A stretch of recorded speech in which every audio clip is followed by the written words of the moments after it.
Hello, I'm John Grom, and welcome to the 39th Right and Left Discussion Forum. The purpose of our discussion forum is to demonstrate that civility not only matters, but that it is the backbone of a peaceful and prosperous culture. Without civility, neither peace nor prosperity can last long. Today we're going to discuss the Common Core State Standards Initiative. By way of explanation, the Common Core is a national set of academic standards in mathematics and English language, arts, and literature for grades K through 12. These standards outline what a student should know at the end of each grade so that a high school graduate is better equipped for college or the workplace, regardless of their location in our country. These standards were motivated in part by the poor academic performance of U.S. students compared to their international peers on the International Student Assessments. Today our panel, beginning on my left, is Bryan Laubaugh. Bryan is president of R&B Financial Services. On his left is Patty Haskins, retired math teacher and current member of the Wadsworth City Council. On her left is Tim Burns, and we welcome Tim back. He's a former teacher and a retired middle school principal, so you can see we've got a panel well equipped to discuss this topic. We'll begin with Bryan.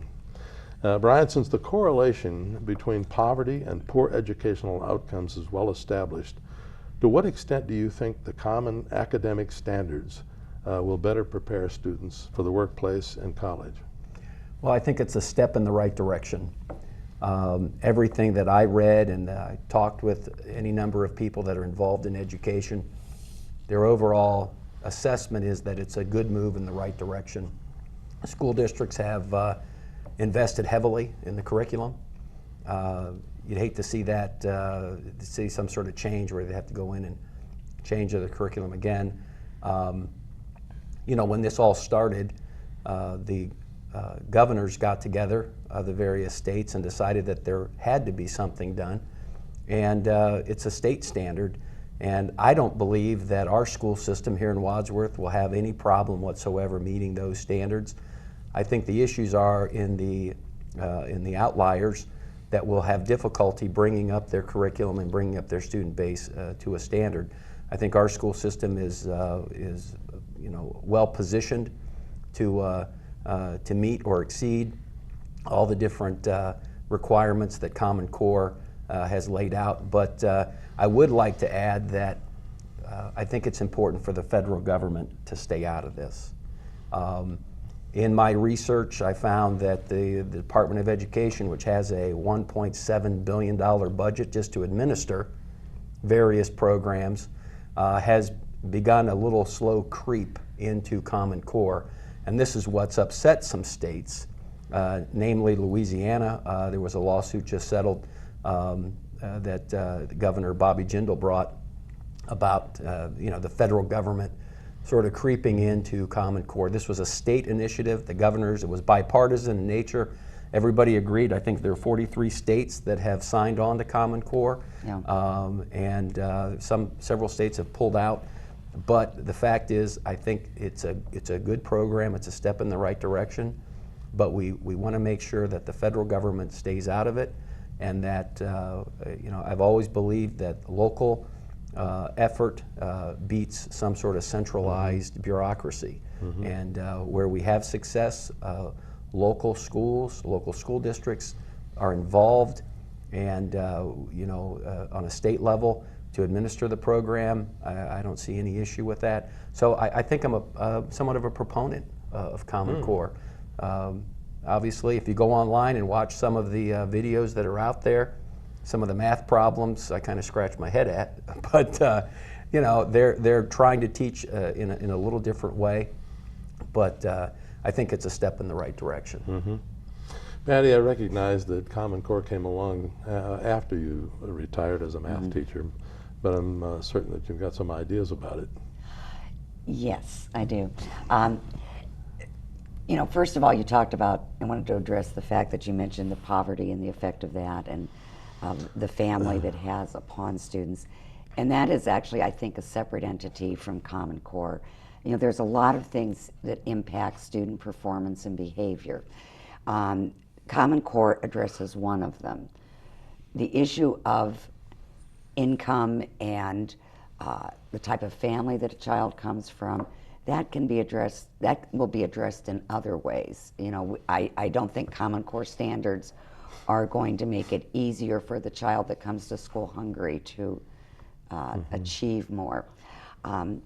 In addressing what Bryan said about the Common Core standards, I was interested particularly in the math standards. So I went online and looked at all of the standards for the state of Ohio. And specifically, I looked at math because that's something that I had some background in. I many times had to write course of studies for our math courses.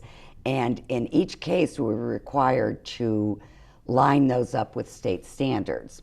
Now, one of the things that I found that was a little different with the Common Core is they are much more specific as to what you are going to be teaching and requiring you to teach. The idea behind this is that it will better prepare our students to go into college, to go to the workplace, and so forth, because the demands from those institutions are getting greater and greater each year. The interesting thing that I found is that when I looked at every single one of the standards, and high school is a little different. It's not done as freshman, sophomore, junior, senior. It's done by courses. They have one for functions. They have one for algebra. They have one for geometry. Regardless of the grade that you're in? Regardless of the grade level. Oh. And that these can be taught. And one of the ideas with it is you don't teach everything in one year and then forget about it the next year. That you should be implementing some of these each year and then proceed on to the next year. The interesting thing was, though, when I looked at, for example, the algebra, which would actually cover algebra and algebra 2, because we have two different types of courses that agree with that, there was nothing in there that we weren't, in Wadsworth at least, already teaching. And I was really excited because some of their ideas about how to teach things and relate things were things that we were already doing. I think, as Bryan said, Wadsworth is in a good situation because we already have very high standards in our courses. We don't water down, and I say we because I still feel part of the system, that we don't water courses down just so somebody can get an A or somebody can get a B. We require that they have certain understanding. For example, they also talked about using correct terminology. That you actually, when you talk about functions, you actually know what a function is and what the definition is. That was actually one of the questions always on my algebra test was, give me the definition. That they understood properties like commutative and distributive, and some of these things which are kind of put on the back burner in some districts because students don't understand what they're doing and they can't apply the skill they learned in 7th grade to the skill that they need to use in the junior year. Because the terminology might be different. Because of the terminology, exactly, because they never learned the terminology. But they understand the function. Well, they don't understand exactly what a function is. Well, I'm using that word in a different way. Different way, yes. Yeah. They can do the problem, but they don't understand any applications of it. And it does make it more difficult for the students. I think where there's going to be a great deal of difficulty is for those states that have much lower standards to start with, because there are states that have lower standards. That's, I think, where the federal government is coming in. They're kind of the enforcer to make sure that all of the states are the same. Comply with this. Yeah. Now, I mean, just as an example, I many times had students come from a nearby school district, which I will not name, and they would come in and tell me that they had, their records would say they had an A in algebra or an A in geometry, and they'd get into my class and they had no concept of what we were doing because they didn't have the appropriate background. So, what that indicated to me is that their standards were too low. Okay, will you name names after we're off the air? Yes, I will. Okay. So, tend to be in favor of them. Tim, if you were to be put back in the harness, do you think you'd be pulling out whatever, excuse me, I don't want to put it that way. Do you think you'd be staying awake nights figuring out how to do all this? I definitely would, yeah. It's, I was thinking about so much of it going through this is a difficulty with anything new is how easily it's explained to people, the population, your parents, your students, or even the teachers. And this has got so much verbiage with it that when you really get down to it, it really makes so much sense. It's like talking about the standards. It's not the curriculum, it's the standards of what you shall teach and then these plateaus that allow for assessment. It's not every time. But it is, the difference, disparity you mentioned, in our communities. The disparity in a 20-mile radius of Wadsworth right here is amazing. You'll see such differences in what constitutes an A or what constitutes a B, and all that Patty was saying. So yeah, there's a lot of need for some sort of bringing it together. What I found interesting about the whole concept of this Common Core is that the controversy over it, my grandfather used to have a saying, this too shall pass. And it applied to almost everything. And it applies to this in that the controversy that is kind of pushing all of this is more political. As we get to, the nuts and bolts and it starts to go down, I think it'll work out much better. When I used to evaluate teachers, I remember doing charting and that was a new thing at that time, to evaluate based on teacher movement, teacher interaction, and teacher questioning skills. Were they higher level questions that they were using? Well, that's Common Core. Now that was a good 25 years ago that was going on. So we see things. And that passed. Right. Well, it passed because it was complicated. I mean, you really had to spend time, and then your time as a principal, as a teacher, you're stretched. I mean, I know it sounds like you have plenty of time, and you don't. It's very, very difficult. If the principal charted correctly, they never heard anything you said because they were spending all their time looking where you were. Drawing the pictures and all that kind of things. It was, but you did get some interesting kind of, feedback that would come from that. Yeah. My son is also a teacher, and he teaches special ed, and he's now going into the high school to teach special ed within the classroom with teachers. And he's very much caught up in all of this. I mean, this is they haven't done the evaluation where it's, the merit pays based upon these different things, but he wants to be an administrator too. So he's like thinking of this constantly. And teacher blowback is a little bit where he's at, a little bit negative, but not overly. As they bring in the new teachers that are trained, they seem to have it, pretty much under control. But one of the things that, like I mentioned before, is like the history of education in America is the history of reform.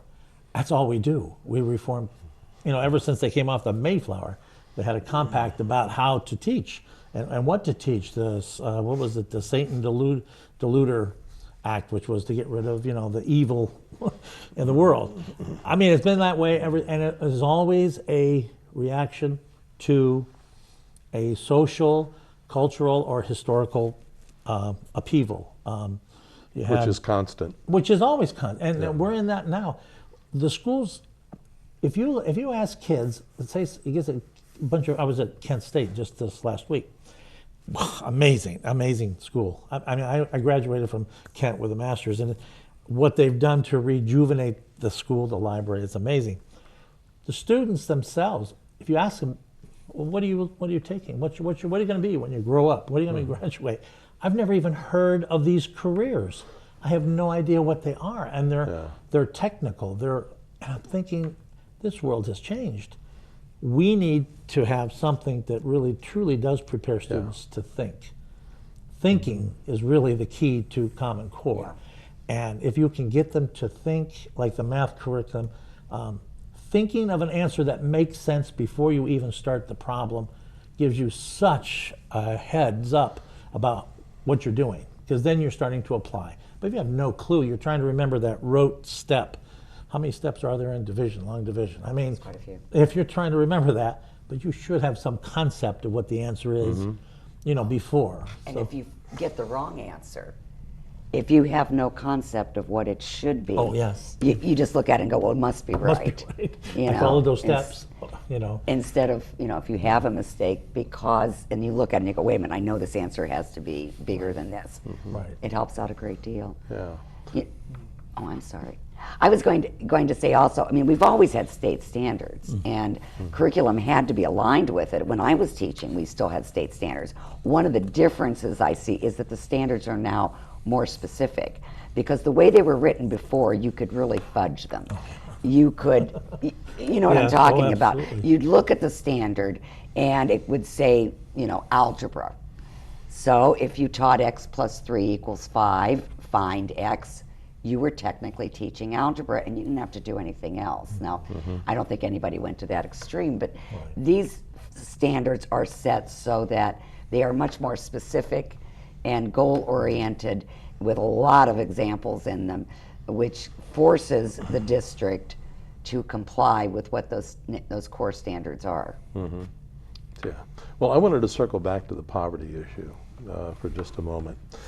One of the things that has triggered the agreement, or the feeling for a need for standardized curriculum, is the fact that on the international assessments, the United States finishes about the middle of the pack, well behind some countries that most people in this country have never even heard of. And that part of it has to do with our poverty rate. We're far and away have the largest number, or percentage of population in poverty at 21.7%, or that's of the students. At least I think their actual poverty rate is higher than that. But when comparing the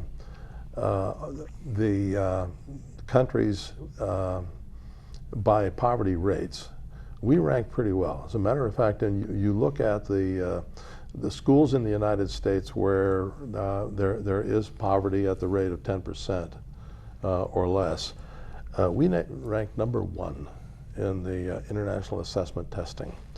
In the range of 10 to 25% in the United States, our scores are only behind Korea and Finland. We're in 3rd place. But overall, we're like in the middle of the pack. And when I think about the kind of baggage that students out of poverty bring to the classroom with them, the things that are most commonly mentioned are the fact that they come from a background that does not value education. They don't value effort or responsibility, respect for authority, discipline, and that they are likely to come to school with an unhealthy diet, or without a proper place or an environment for study at home, and with no supervision or help. And in some cases, Patty, you may disagree with this, but in a lot of school systems, they're not really committed to excellence in the teaching corps. When I think about a system the size of New York City that hasn't fired a teacher for incompetence in the last 20 years, I'm thinking that competency is not a real high value in that system. But looking at all of that, looking at all the baggage that these kids come to school with, how is a Common Core going to help them? We're not attacking the root problem. And having a more rigorous... I really don't think it will, because will it make it worse? There's a culture of poverty that has taken root. And you've identified some of those issues that social scientists are now beginning to actually quantify. And when you have a large urban school district, it's very hard for any teacher or any administrator to, affect change in that population, just for those things that you've said. The culture of poverty has that education is bad, speaking English is bad, going to school is only for losers, getting an A is for dopes, and we've got to stop that. And I don't believe Common Core is going to do that. That's more of a culture thing where other forces have to be involved in those children's lives. It's it's intergenerational now. When you have kids having kids, this is these are the results that you get. And I don't believe there's any program out there or any amount of money that you can throw at this problem that will solve it. There's a good book, and I have no problem letting people know about it. It's called Bridges Out of Poverty, and it hits some of these things head on. and with solutions, getting people to think differently, encouraging that mother to put her child in school, to sit down with that child every night and help them with their homework. I mean, that's part of the success of any school system is when your son or daughter comes home, I mean, there were always several hours where we sat down, we helped them with their homework. You know, if they had problems, we encouraged them to study. It was their responsibility. That was a rule. You know, you were expected to do well in school, but that's not what this new culture out there that poverty is okay. So I think we have to separate that from Common Core. I don't think, as I said, any amount of money you can throw at the problem will solve it. It has to be, you know, dealt with at the root cause. Well, how can you separate it when the poverty is one of the root causes of poor performance, and we're designing a system to improve performance? I think one of the problems is that the Common Core could be maybe compared to a basement, you know, a foundation for a house. It's not the essential part. I mean, nobody really, when you're looking at a house, you know, look at the basement at the beginning. But the basement, you know, gives you that foundation. You have to have a foundation. You got all kinds of poverty in this country. You got poverty right here in our communities, and you got poverty in southern Ohio, rural poverty. The school districts in, say, Chagrin Falls or Orange or Green or Wadsworth, or Medina, I think at one time those were the ones that were high performing. They didn't have the level of poverty. They had the level of parents that, you know, were really engaged with their students. It really wasn't, you know, the most difficult thing in the world. It was just time consuming. You just spent time with your kids. You have people in poverty that basically lose hope, and then they look for something that's instant gratification. Again, my son taught at, I can't think of the name of it, Ariana House in Akron, which is for felons. And he was fresh out of college. I thought he was going to get gobbled up and spit out. And it was an eye-opener to him, because he saw how people made, adults, these are not children, made decisions for their lives. And that was their key thing they did, along with GED preparation, was to get them to cognitively think, you know, about how you're making decisions. And it was sometimes easier with adults than it is with children, because they've already had the experiences of not working. It doesn't work. But I think it is true. I think you have to address this problem of poverty and inequality, which is another tenet of American education, has always been to create a base of equality. And we haven't even done it in this state. What was it, DeRolf? Yeah, right. I mean, that was the Supreme Court of Ohio said, you have to change the way you fund schools. And I thought, oh, well, we won. They'll do something different, because we didn't want to go to levies.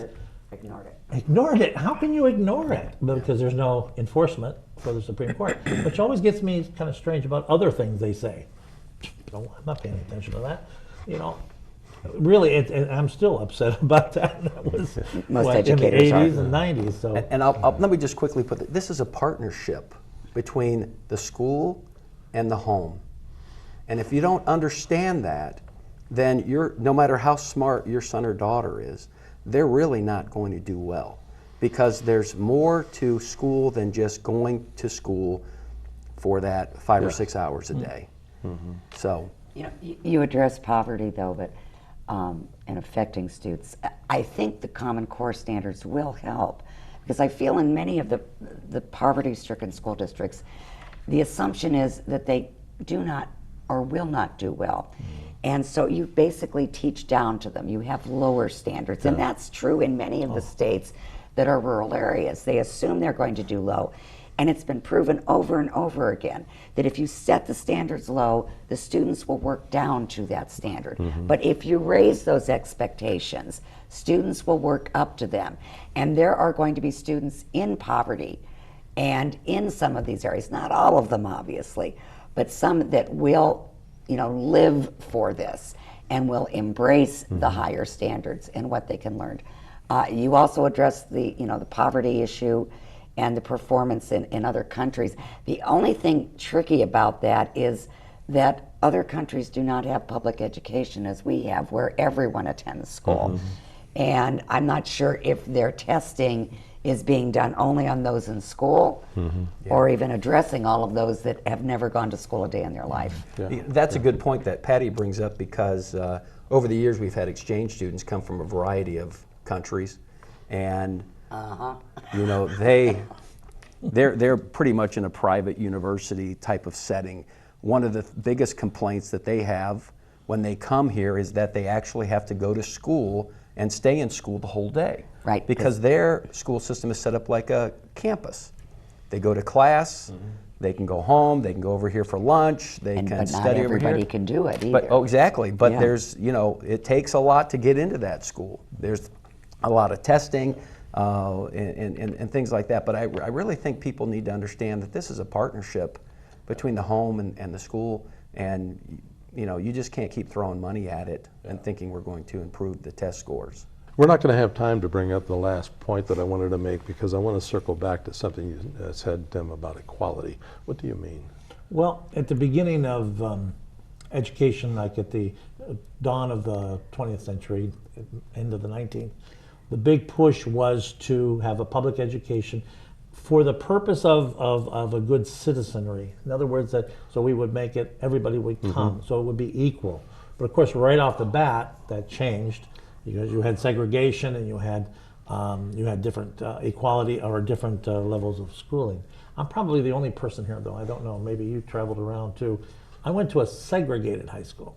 I mean, it was lawfully segregated in my high school. And What state was that? That was in Florida, and that was in 1964. And that's when it was segregated, because that's when the law, but that was, you know, so I'm aware of this equality thing, and I still feel that's a major issue.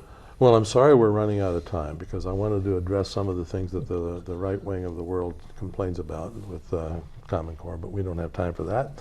I did want to share a quote from Abraham Lincoln. I thought this was very appropriate for our discussion. Abraham Lincoln said, "The philosophy of the classroom in one generation will be the philosophy of government in the next." And I think that that's what the right is worried about with Common Core, because social studies will be the next thing to be introduced into the standard social studies and science. Well, thank you very much, folks. Another good discussion. I mean, it was an excellent discussion. We should.